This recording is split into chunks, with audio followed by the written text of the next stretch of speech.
बिस्मिल्लाहिर्रहमानिर्रहीम। इन्नल मुनाफिकीन फी दर्किल अस्फली मिनन नार। जरा एक लम्हे के लिए रुक कर सोचें, अगर आप नमाज भी पढ़ते हों, रोजा भी रखते हों, लेकिन फिर भी आपके अंदर निफाक हो, तो क्या ऐसा मुमकिन है? जी हाँ, निफाक सिर्फ वो नहीं जो काफिरों जैसा हो, बल्कि कुछ निशानियां ऐसी हैं जो एक आम मुसलमान में भी हो सकती हैं। और सबसे खतरनाक बात यह है कि इंसान को खुद भी पता नहीं चलता कि वो आहिस्ता आहिस्ता निफाक के करीब जा रहा है। आज हम जानेंगे निफाक क्या है, इसकी निशानियां क्या हैं और हम कैसे बच सकते हैं। निफाक का मतलब है जाहिर में कुछ और बातिन में कुछ और। निफाक की दो किस्में हैं, निफाक एतिकादी जो ईमान को खत्म कर देता है, और दूसरा निफाक अमली जो गुनाह है लेकिन कुफर नहीं। कुरान मजीद में अल्लाह रब्बुल आलमीन फरमाते हैं, इन्नल मुनाफिकीन फी दर्किल अस्फली मिनन नार। बेशक मुनाफिक जहन्नम के सबसे निचले दर्जे में होंगे।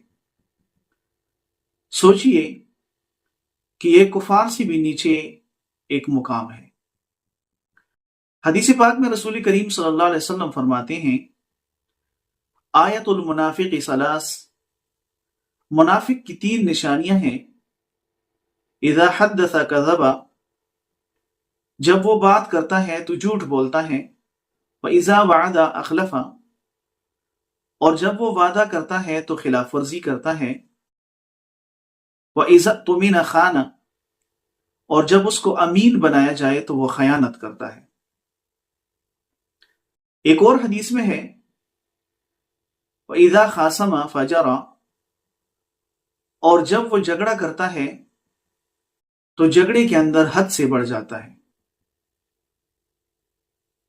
यानी झगड़े के अंदर वो बहुत ज्यादा जुल्म और बहतान से काम लेता है। अमली जिंदगी के अंदर निफाक ये है। आज निफाक कैसे जाहिर होता है?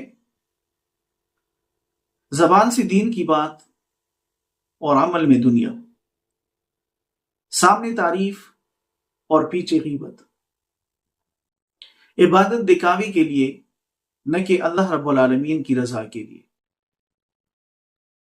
कुरान मजीद में अल्लाह रब्बुल आलमीन फरमाते हैं, व इज़ा कामू, जब वो खड़े होते हैं, इला सलाते, नमाज के लिए, कामू कुसाला, तो सुस्ती से खड़े होते हैं।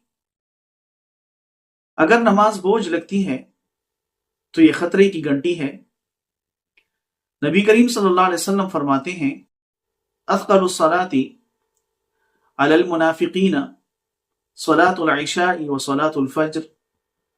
मुनाफिकों पर सबसे भारी नमाज इशा और फजर की होती है।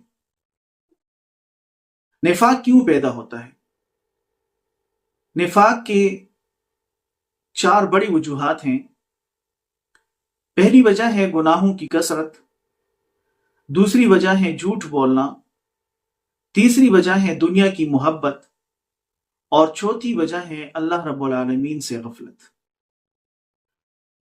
निफाक का पहला नुकसान यह है कि इससे दिल सख्त हो जाता है, इबादत बेरूह हो जाती है, इंसान दोहरी जिंदगी जीता है, और आखिरत में इसका बहुत सख्त अजाब है। निफाक से बचने का पहला तरीका है सच बोलना। अगर इंसान हर हाल में सच बोलना सीखे तो वो निफाक से अपने आप को बचा सकता है। दूसरा तरीका है वादा पूरा करना। अगर हम छोटे छोटे वादे भी करते हैं तो उनको भी निभाना वैसा ही जरूरी है जैसा कि बड़े वादे को। तीसरी चीज है अमानतदारी। अगर इंसान के अंदर दीन और दुनिया दोनों में अमानतदारी है तो वो निफाक से अपने आप को बचा सकता है। چوتھی چیز ہے اخلاص پیدا کرنا۔ اللہ رب العالمین فرماتے ہیں وَمَا أُمِرُوا إِلَّا لِيَعْبُدُوا اللَّهَ مُخْلِصِينَ لَهُ الدِّينَ۔ پانچویں چیز ہے دعا کرنا۔ نبی کریم صلی اللہ علیہ وسلم اکثر یہ دعا کیا کرتے تھے اللہم انی اعوذ بک من النفاق،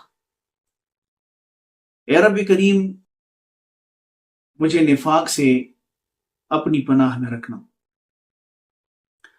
اگر آپ میں ان میں سے کوئی نشانی ہے تو گھبرائیں نہیں، یہ نفاق عملی ہے اور اس کا علاج ممکن ہے۔ بس سچی توبہ کریں اور اصلاح کی نیت کریں۔ نفاق ایک ایسا مرض ہے جو باہر سے نظر نہیں آتا لیکن اندر سے ایمان کو کھوکھلا کر دیتا ہے۔ آج خود کا جائزہ لیں کہ کیا یہ نشانیاں ہم میں سے تو نہیں؟ اگر ہیں تو ابھی وقت ہے اپنے آپ کو بدلنے کا۔ اگر ویڈیو آپ کو پسند آئے تو اس کو صدقہ جاریہ سمجھ کر اپنے دوست احباب کے ساتھ شیئر کریں، چینل کو سبسکرائب کریں اور کمنٹس کے اندر اپنی رائے کا اظہار ضرور کریں۔ اللہ پاک ہم سب کو نفاق سے محفوظ رکھے، آمین۔